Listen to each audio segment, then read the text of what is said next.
message throughout the whole webinar. So welcome on behalf of Drug Free America, World Federation Against Drugs, and also TSAFI. And my warmest welcome to everyone joining us today at this very important webinar, Breaking the Myths, Trauma, Addiction, and What Science Says About It. And it's the very first webinar actually in our Trauma Lab webinar series. And we're very so excited to take you on our journey in expanding our knowledge in trauma-informed care to ensure that our services do not only generally acknowledge trauma, but also actively integrate trauma in our SUD services while raising awareness and breaking myths and stigma. And so previous research and webinars such as the WFAD's Orange Day webinar in November 2024 highlighted the gap between an acknowledgement of trauma and the actual implementation of integration of trauma-informed services. So based on this gap that was shown by research, WFAD and Drug Free America Foundation launched the Trauma and Substance Use Action Force Initiative, also known as TSAFI, during the 68th Commission on Narcotic Drugs in Vienna in March this year. So this initiative aims to bridge the gap between science and practical implementation by providing useful and practical resources. And today's webinar is a perfect example and finds its roots in the Mental Health Awareness Month campaign, which we conducted together with probably some of you. And so in the past month, we have received over 50 myths from 13 countries, which were highlighted twice a week and debunked with science. And I won't dive too much into the details, as I know that my colleagues here will elaborate on it further. But I would like to use the opportunity to share my gratitude for your support, highlight the essence of trauma-informed care, and encourage you to join TSAFI, follow and join our activities, and also go to our website. We are welcome you to fill out our survey to shape our future activities according to your needs and wishes, which is also to be found on our website. And I want to just reiterate that today's webinar is all about interaction. So we are not only joined by an incredible panel of experts that will highlight and debunk myths that are harmful, but we also strongly encourage you to engage in the chat, sharing the myths that you have come across and might not have been addressed in the campaign or not might have addressed today in the webinar, or if you have questions to what our panelists are sharing. So please use the chat or the Q&A box as actively as possible, as it is all about interaction, as I said. So today we are joined by three incredible panelists, as I said. The first one is Rocio Suarez Ordoñez, and she is a licensed clinical psychologist with extensive experience in trauma, substance use disorders, research, and capacity building. And she also is an incredible leader of TSAFI. Our second panelist is Ashraf. She is a devoted professional with over 18 years of experience in addressing drug addiction treatment, rehabilitation, prevention, and recovery. She is a global trainer and pioneered the establishment of the first recovery club in Islamabad, providing a safe space for persons in recovery. And finally, we are joined by Dave Closson, who is the founder of DJC Solutions and a nationally recognized speaker, facilitator, and veteran with the mission to empower prevention professionals, coalitions, and organizations to make a lasting impact. Thank you again for joining, and I'll hand the word over to Rocio. Thank you, Cressida. Thank you very much. I'm honored to be here. This is our first Trauma Lab. And before diving in right into the myth, I do want to share why we are here. And it's because we can make a difference. We receive so many myths around the world. And I want to share something that happened to me on March. I was invited by Drug Free America Foundation and World Federation Against Drugs to CND. We launched TSAFI, but I also talk about trauma and addiction in a lunch. And I was talking, and as I was talking, I saw a waiter. He was there. And he was serving the tables. And all of a sudden, he just stopped. He stopped working, and he just looked at the screen. He looked at me, and he stood there. And then, as I finished, because I was last, I was eating my cheesecake. Finally, it was incredible cheesecake, and he was reluctant, but he was coming towards me, and I opened myself with the body language to be able to, welcome him. And he was very young. He was very manly. He was a lot of muscles. And he came and he said, thank you, because now I know. And I said, now you know what? Now I know what's happening to me. Now I understand. We had a short interaction, and then he said, thank you again. And then he left. And that moment for me was very emotional, because I knew for a fact that for that person, in that moment, his life changed, because he gained awareness of what was happening. And when you gain awareness, and when you know you have trauma, you have addiction, and you need to address it, everything can change. So this is why we are here. And I really hope you all live with this same feeling. And when you leave this conversation, you can help other people to realize what trauma is and the link between trauma and addiction. I will move on, but first, to be coherent, as we are a trauma lab, we need to do what? We need to do a framing. So the first thing we need to say is that this is a safe place. All our trauma labs are going to be safe and respectful. So everyone who wants to talk is welcome to talk. We believe in mutuality, so we want to hear from you. So interact with us all times using the chat, the QA. I could actually be doing some quick questions to you, and I would love for you to answer during my talk and the other panelists. And then we want to give you predictability. These are core aspects of trauma care, and we are going to use them here. So what is going to happen? We are going to talk, we're going to explore about the myths between trauma and addiction, how they shape their perceptions, how they impact our responsive. And basically our goal is for you to gain awareness and to gain practical tools. Yes, I hope we all agree. I don't see the chat, but if you're in the chat, just put yes, no, I agree. What else do you want us to include? Remember, Chantel, you're going to be my eyes because I cannot see the chat at the moment. So let's dive right in. This is myth number 2. And as you see, this myth is written not as a myth, but as a question. Why?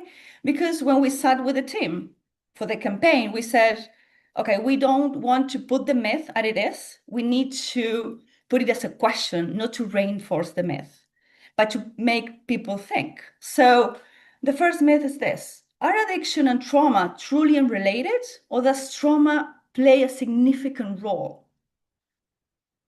If you're there, just type in the chat. It's truly unrelated, it has nothing to do, it's very related, because I want to know what you think. So this myth was sent by George Odalo from Kenya. So the answer is simple, and we have no doubt. Trauma plays a significant role in addiction. So this is a myth. Let's see the facts, what science is about it. Well, we know that up to 95% of people with substance use disorders have experienced trauma. 95%. This is a huge number. This is even worse. For example, in different settings, women incarcerated, this could actually go up. We also know that trauma is one of the strongest predictors of substance use disorders. This means that if you are going through trauma, there's a big chance that you could go into addiction. And we also know that substances are often used as a coping mechanism. So we know this, these are all facts. But what we need to know is why. Why does this happen? What the science says about the relationship and the link between trauma and addiction?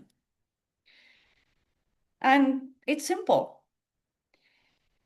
Neuroscience has shown us that trauma dysregulates brain functions, as well as what? As well as addiction. And maybe to many people's surprise, trauma dysregulates many brain functions that also are dysregulated in addiction. And one, it's key for addiction. Can you guess what? If you can guess, nothing is wrong. So you could, if you want, you can put it in the chat. But I will say it, is the dopaminergic system. So basically dopamine, it's behind our daily motivation to do what?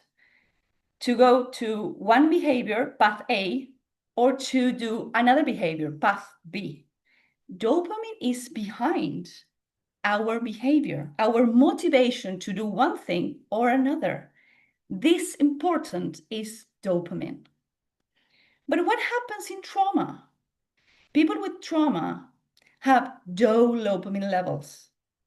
So this means that in a practical way, people with trauma feel very difficult. It's very difficult for them to feel pleasure in everyday activities. They don't. It's very easy to see them extremely numb. Nothing really excites them very much. So this makes them extremely vulnerable to the rush of substances. Because when you get a substance, for example, cocaine, what happens is that you have a huge rush of dopamine. In practical ways, what you feel is immense pleasure. Yes? So this is especially the link between trauma and addiction. And the most important thing is when we have an unexpected dopamine rush, what happens? Something immediate happens in the brain and we learn. We have a learning process that only happens with a dopamine surge. And what happens? We have a dopamine surge and our brain turns like Robocop and start scanning. So it says, okay, where am I? It scans the settings. Who am I with? It scans the settings. How am I feeling? Interoception, it scans how we feel. And in that combo is immediately linked with the rush of dopamine. So this means then after, when you encounter any of those variables, what will happen? You will have a rush of dopamine. So, as we said, dopamine condition our behavior. So when we have a rush of dopamine because we were triggered, what we're going to do is going to go and find that dopamine again. We're going to go and find the substance. This is the link between trauma and addiction. This is why I say trauma and addictions are twins. What else? We also know that many people that undergo traumatic experiences stay on fight or flight mode because they cannot resolve it. What does that mean? It means that people feel stress all the time. And what I mean all the time is all the time. They live in fear. So when I say they live in fear, let's put it in practical ways. Imagine a woman or a man that unfortunately undergoes, and this is very prevalent, sexual assault. They usually, not all of course, but they usually have a lot of problems dealing with the darkness. Yes, they don't like nighttime, they have problems sleeping. So every day when night starts to come, a lot of coping mechanisms appear, right? And they have to go a lot of things like put the TV on or the light on or the window open or something so they are not afraid. This is very difficult and this is exhausting. So there is something that helps them cope with this, whether it's alcohol or, for example, anxiety pills. And they work very quickly. As they work very quickly, let's go back to number one, they will do it again. This is the link number two, why they are so linked. And then the third one, it's very important as well. Both in trauma and in addiction, we have an impaired prefrontal cortex function. This part of the brain is the one that says, wait a minute, no, let's do not do that because that will get us in trouble. That is the part of the brain that will make us think ahead. Well, unfortunately, in trauma and in addiction, both, it's impaired. So what happens? It's very, very difficult to delay gratification. Yes. So for me, it's very important, this slide, because it shows with no doubt whatsoever the link between trauma and addiction. What are the tips I can say about this? Whether we are doing prevention, whether we are doing treatment, whether we're doing recovery from addiction, we need to assume that trauma is present. We have the numbers behind it. We have the science behind it. Even if the person hasn't disclosed it, we need to assume it's there. So as we need to assume is there, we also need to integrate services that address trauma and address addiction at the same time. This was another myth we received. We were asked, okay, so do we need to recover from addiction to then treat trauma? And actually science, again, it's very clear on this. Treating trauma and addiction at the same time, as well as preventing and recovering, is better because it gains much better outcomes.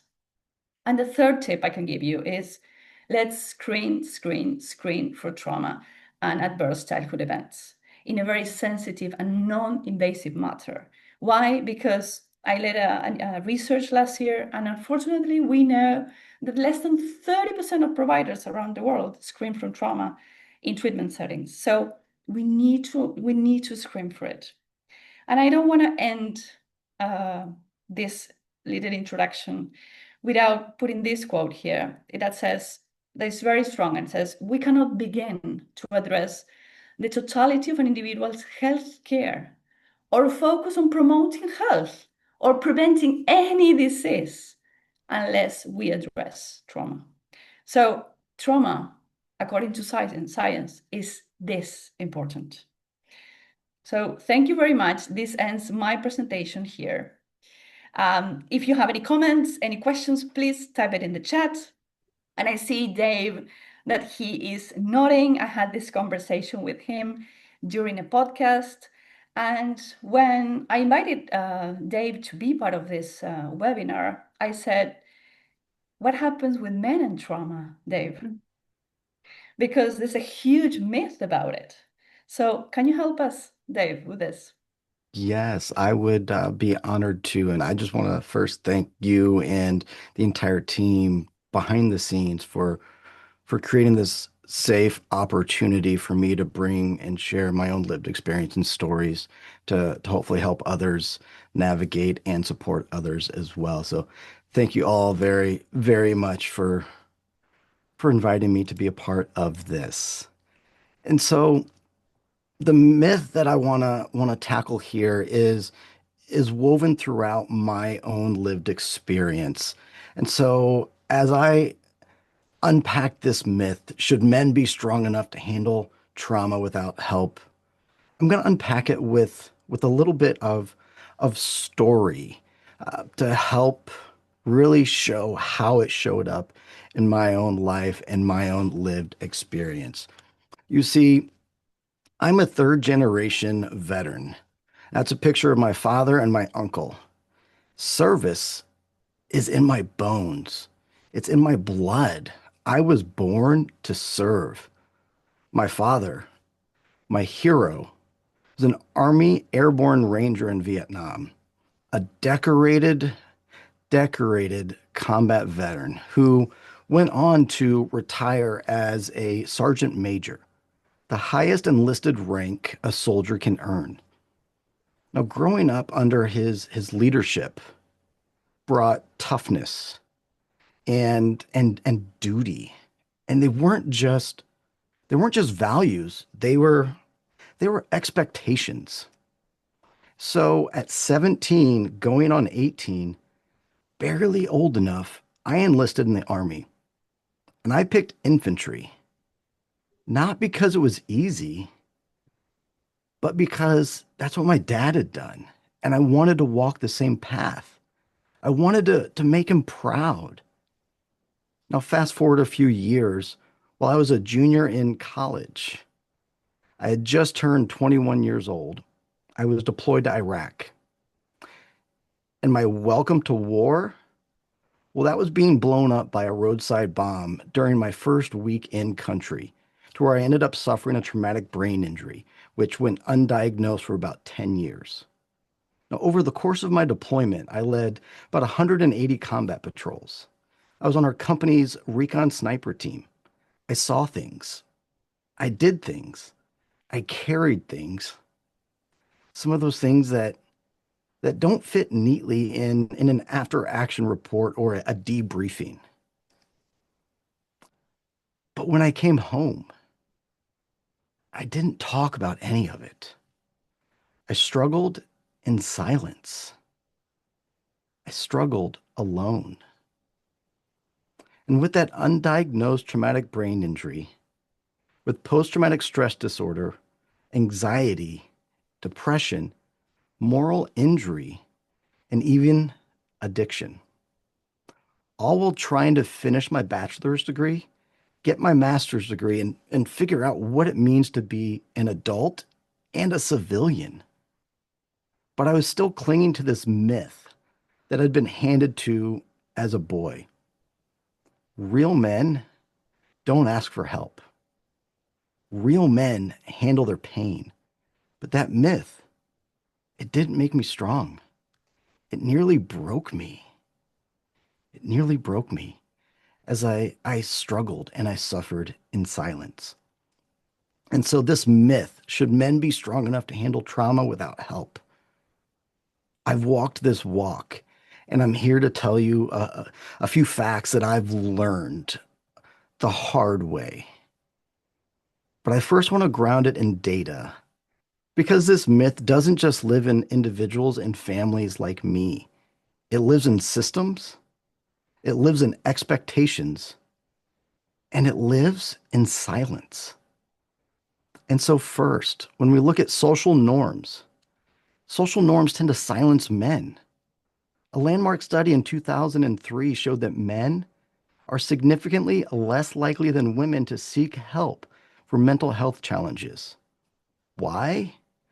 Because they've been taught that vulnerability is weakness, that pain should be swallowed. But then, second, men, they hurt in different ways. Many men don't cry. They don't talk about what happened. But that doesn't mean they aren't hurting. Trauma in men often looks like anger, isolation, substance use. Now, here in the US, the Center for Disease Control tells us that men die by suicide nearly 4 times more often than women. 4 times more often. Think about that. Think about that. And third, unseen means untreated. Now, according to the US National Survey on Drug Use and Health, men are more likely than women to have substance use disorder, but they're also less likely to receive treatment. Not because the need isn't there, but because the stigma is louder than the symptoms. When the world tells men to man up, they often shut down instead. And that silence, it costs lives. So how do we move from myth to meaningful change? I want to share three practical tools you can put into action. Whether you're in the workforce, a treatment provider, a policymaker, or just an individual that's part of a community that cares. So first, normalize strength in seeking help. Let's rewrite the story that we tell about strength, because asking for help isn't weakness, it's wisdom, it's resilience. We need to promote messaging that makes that crystal clear. Campaigns, posters, videos, whatever your outlet is, should highlight men who have stepped into vulnerability and come out stronger.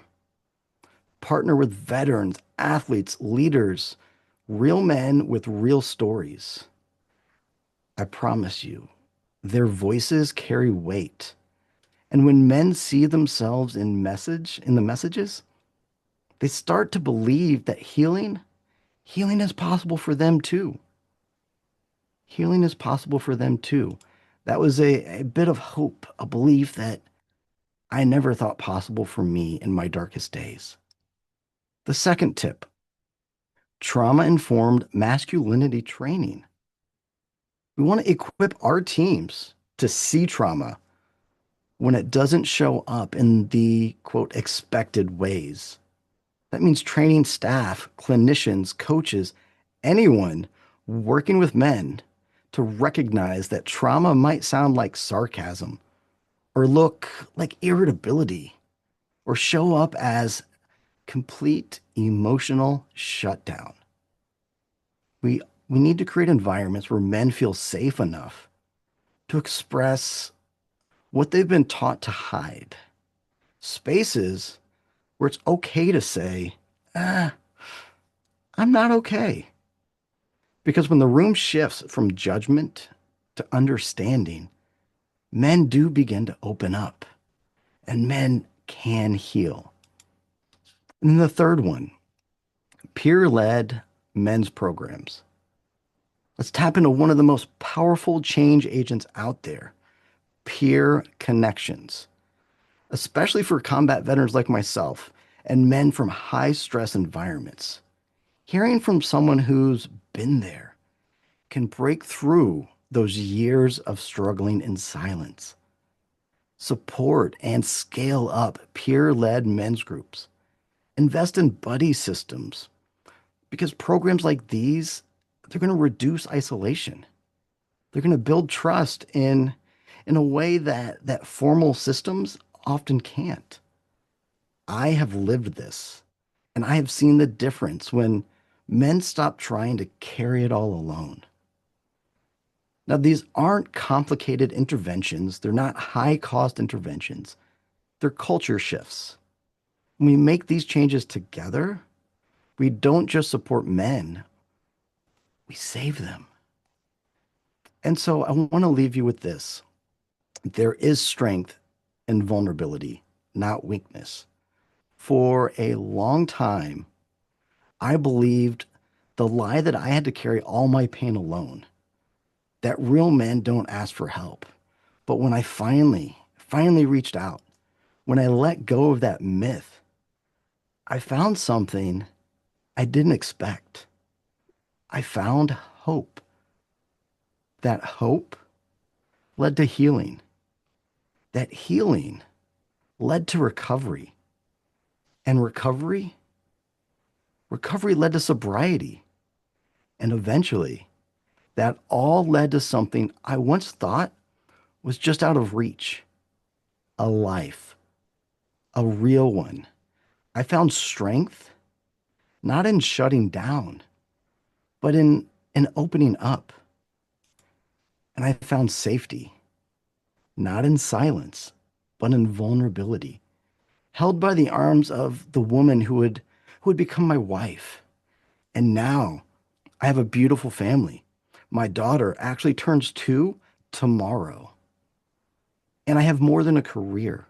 I have a mission, a calling to help others who are still in the silence that I once lived.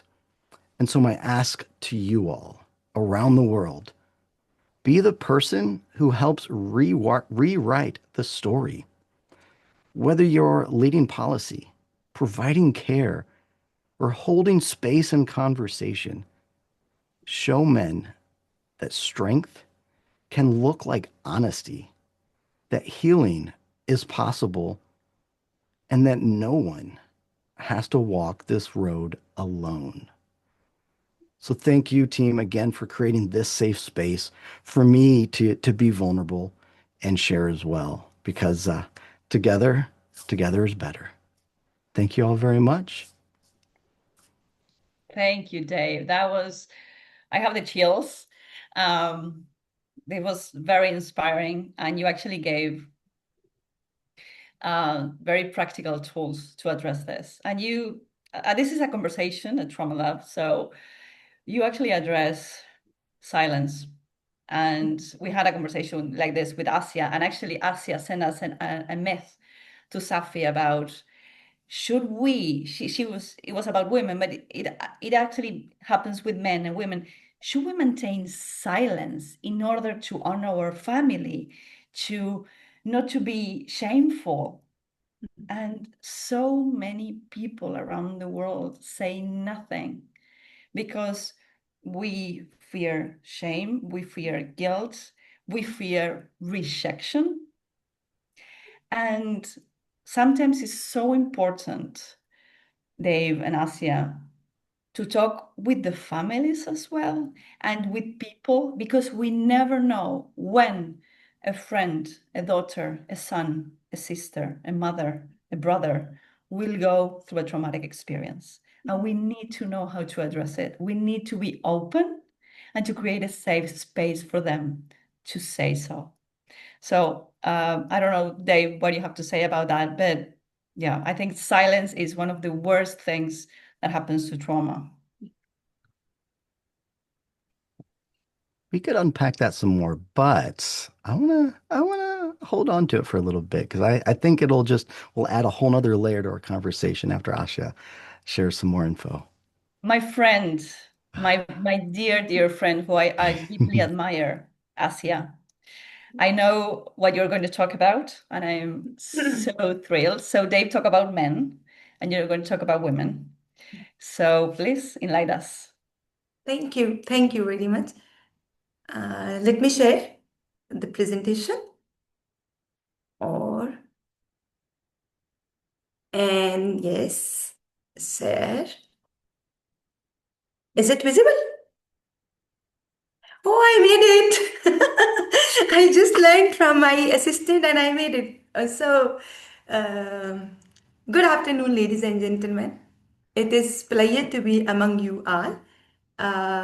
Before I start my presentation, I wanted to say thanks to Rocio, Federation Against Drug, and Drug Free America Foundation for taking a very courageous and timely initiative that is bringing trauma to global dialogue and discussion. Thank you very much. And my dear friend Dave, it was an excellent presentation. I was like so much into presentation, I forgot that I am the next.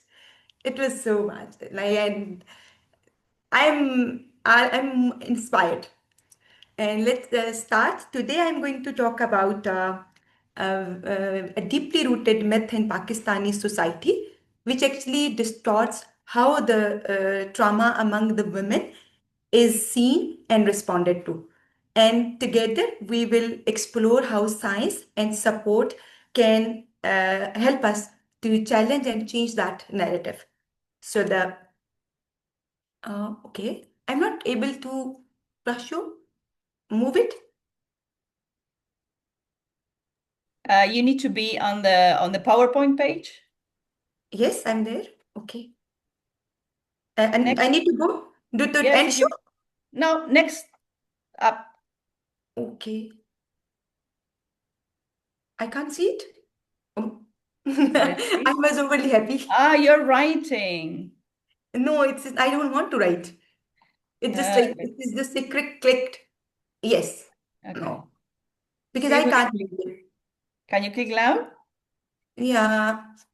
No, I can't. No, let's see if I can Oh, share yes, it I with can. you. Oh, yes, I can. So thank you. So the myth is like, as Rocio mentioned, we have framed it in a question format, like we do not want to reinforce it. Are women emotionally weaker, so they suffer trauma more easily? Culturally, this belief leads to stigma, victim blaming, and discouragement of seeking help. When women experience trauma from domestic violence, marital rape, or miscarriages, often their pain is like kind of dismissed or minimized by using phrases like, be strong, forget about it. It happens to everyone, completely ignoring the pain of the trauma survivor. So, trauma response is not a sign of weakness. It is actually a brain's inbuilt survival mechanism. When, when someone goes through a traumatic experience, brain does not ask about like the culture or the gender. It actually activates the inbuilt survival mechanism, which is fight, flight, freeze, or fawn. That is we know that who does this, like it's a amygdala, because like immediately it detects a threat, it activates and try to protect us by using all these responses. So it is nothing like a person or we choose voluntarily. It happens like in in automatic way, like a fire alarm. So that is not like even in our volunteer control. So it just like happens. It's like a deeply rooted biological response. So what I have seen in some cultures, and particularly in my Pakistani society, when the women they show or they come up with some such experiences, they are labeled as their responses are labeled as too sensitive or too emotional. They are doing what their brain is supposed to do to protect her. So it is not about like weakness or gender. So, and as Rocio mentioned, we know that the role of the hippocampus is like it stores and process the memory. And what happens is like when the woman goes through a trauma, it the hippocampus is like is not able to store or process that memory. So it keeps on coming, and the women thinks like trauma is happening again and again, even when it is not. And Rocio very beautifully explained the role of prefrontal cortex, like it is the center which actually involve in decision making and regulate emotions.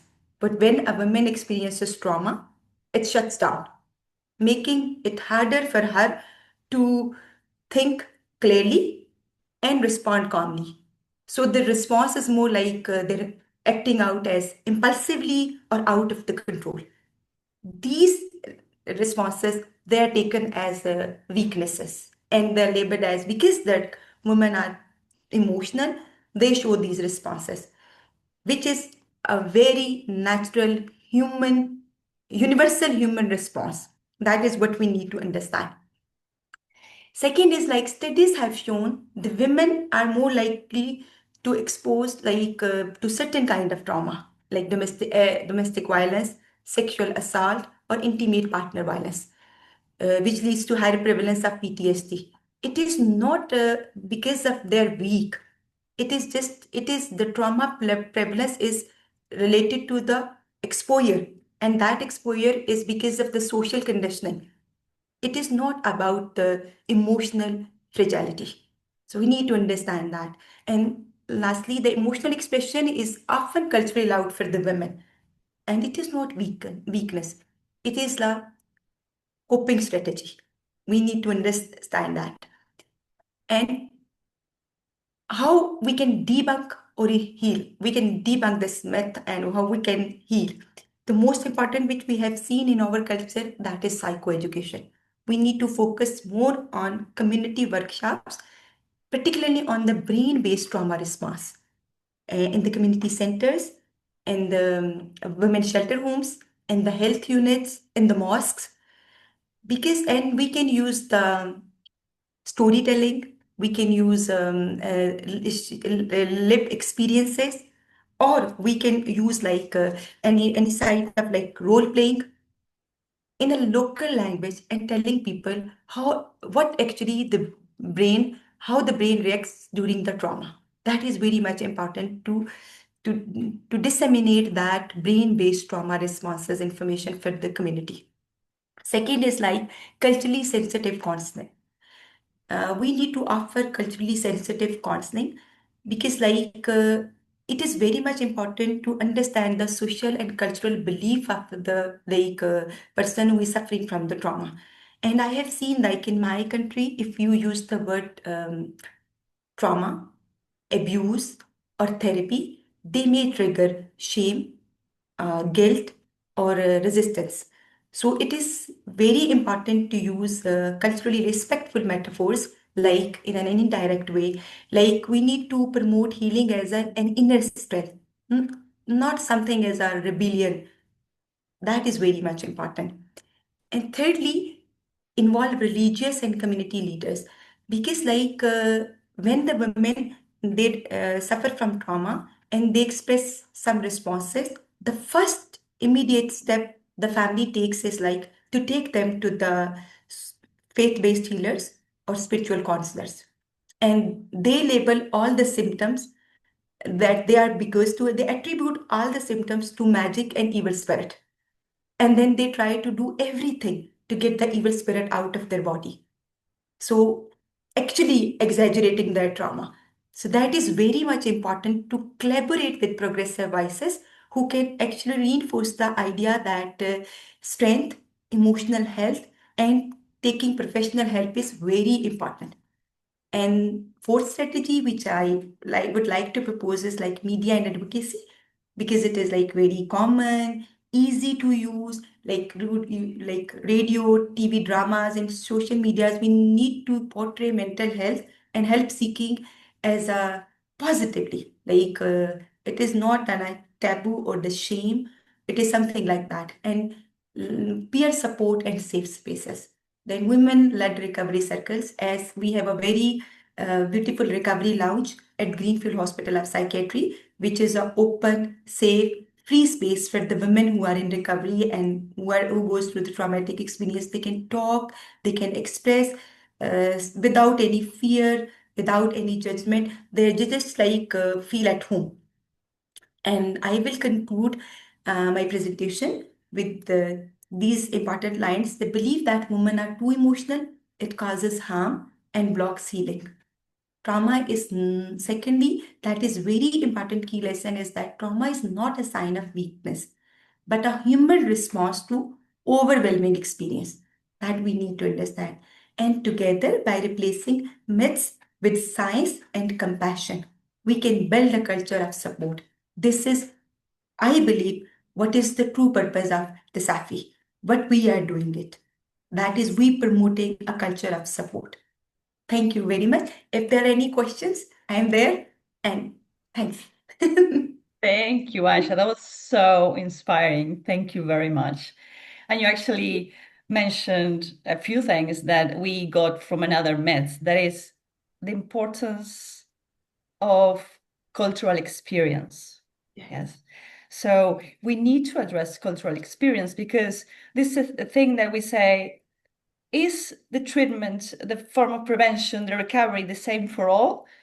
Actually, it's not. The brain mechanism is the same, right? Yes. But it's not the same. How can we can address it in different parts of the world? So there's no one treatment, one prevention, one for all, right? Yes. Yes. Okay. Very right. Okay. What do you see, for example, Asia, in Pakistan? Because you mentioned about the media, you see in the media. And I think, Chantel, if I'm correct, we received one question about using campaigns to address this. Yes, we did receive a question, and it stated, how can we promote the use of technology in various awareness campaigns to prevent drug use? Okay. So I think, Dave, you're also great to address this question as well. Can you read it one more time? I was actually sending you a message in the chat box. Yes, so we received a question from an attendee that stated, how can we promote the use of technology in various awareness campaigns to prevent drug use? Ooh, yes. So it depends on what technologies you have available to yourself. But really, the first starting point would be to think about who is your audience? Who are the individuals you really want to reach? Then talk to them, listen to them to see what kind of messaging would best resonate with them. Oftentimes, we as the professionals will think we know what individuals need to hear or see or the messaging that they need without truly listening first. Then once you sort of have that information, you can use that to guide your messaging and your campaigns. So outside of that, when it comes to figuring out what works best on Facebook, Instagram, TikTok, whatever the platform may be, a lot of that takes just trial and error. Don't be afraid to jump in and test the platform, see what works. Think about it as a never-ending test or research. Just put out one post in this style, this format. How did that do? Put out another one. Hey, how did that do? And then continuously look to see how you can improve and revise to best reach the audience that you first listened to with content informed by what they need to hear. Hope that was a very quick answer to that, but hopefully you found some value in it. Yes, thank you. Asia. And yes, I totally agree with Dave that using media, TV, it is very much important to see like what is the need of the audience and what is the target audience. Like in my country, it is still like a drama. There is a drama time. So the women and the family, they usually watch that drama. So if you wanted to target the women and the family members, that is good strategy is to make more drama on the subject. And if we wanted to attract more the youth, the young girls and boys, it would be more like to use like Instagram, Facebook, Snapchat, something like, like I have seen very good response with the our myth sharing. You share it, we share it, everybody like it's just like ripple effect. Yeah. We share it like in every platform like LinkedIn, like Insta, WhatsApp, like it's just like a ripple effect. So that is also very much helpful. So we really need to see like the target, the audience we're talking to, and what is the key message, and most importantly, how we need to deliver that message. Yes, correct. Thank you, Asia. Thank you. Cressida, you were saying we were having some questions, right? You want to read some questions? Yeah, sure. We have one question in the chat box. It's actually for you, Rocio. It says, what's the role of the parasympathetic and sympathetic system as in fight and flight response in drug addiction? Okay, thank you. That is a fantastic question because it has to do with how our body and how our brain reacts. So the sympathetic system, in a very basic way, is the responsible for the fight or flight response, which give us what? If we are in fight or flight, we prepare for action, right? So we have high blood pressure, we have our heart rate goes up because we are ready to fight. So imagine this sympathetic response all the time. It's exhausting. That is why, for example, research on adverse childhood events shows that if we have ACE, we actually will get sick when we get older. Why? Because we are in fight or flight all the time, and we are not designed to be in fight or flight all the time. That is why what we suggest and what science suggests is bottom-up interventions. Bottom-up intervention has to do with every intervention we can do, somatic therapies, for example, that we can do to lower that. For example, breathing techniques, regulating our heartbeat. And I know Dave is looking at me because I have this conversation with him. So I know, and I can say it because Dave has shared it and he shared it with me publicly, that he has been through PTSD. So would you tell us, Dave, what did you do to foster your parasympathetic system? Can I tell a real-time nervous system story from right here, right now, while I was telling my presentation? Yes, of course. So I didn't during my short, 5, 6 minutes of unpacking the myth that I brought. I told my story, but I didn't go into my trauma. I didn't relive, I didn't tell it, but my body, my nervous system still had a response in that my resting heart rate went from 58 up to 92. And it was still up in the upper 80s after I was done talking. I was fidgety, I was tense. I needed a moment to reset because even though my trauma had occurred years and years ago, it was still in my body. And so I still had a response. My body went to the sympathetic nervous system type of fight or flight response. And so you all may have noticed that I turned my camera off. You may not have because I wasn't talking anymore. But to help bring my body back to calm and rest, I turned my camera off. I found my feet, oriented myself to my space, recognized that I am safe. I focused on my breath and just was able to bring my heart rate back to its normal resting and be more present with you all. And a little nod to my nervous system coach, Jen Schneeman, who's in the room with us as well. Hey, I'm using what you taught me. Um, but trauma definitely lives within your nervous system and plays a part. And like I said, that just happened right here, right now, in front of you all. Thanks, Yeah. Dave. Because we are talking about something like that is key, because there is a lot of stigma about breathing techniques, right? Meditation. Well, that's for, I don't know, that's not for all. Actually, it is. Actually, it is. And science is behind it. So when we see that Harvard has shown that meditation actually elevates our gray matter, we may change our minds, right? It's not only, that the case, for example, Asia, just for women, right? We have a problem in gender here. Meditation is just for women. Breathing techniques, it's just for women, but they don't work. They are nothing. They don't mean anything. Actually, if we want to calm ourselves, that's the best way. There's no better way, according to neuroscience, that using breathing techniques. And it's simple and it's free. And if we actually could think about that as a tool we have for free, for us alone, and not something that is woo, we will all live much, much better. And I am well aware of the time. So I want to close with, I know we have more questions, but we will address them, whether in social media, we will send back emails, we will see what we do, but we are going to be in contact with you.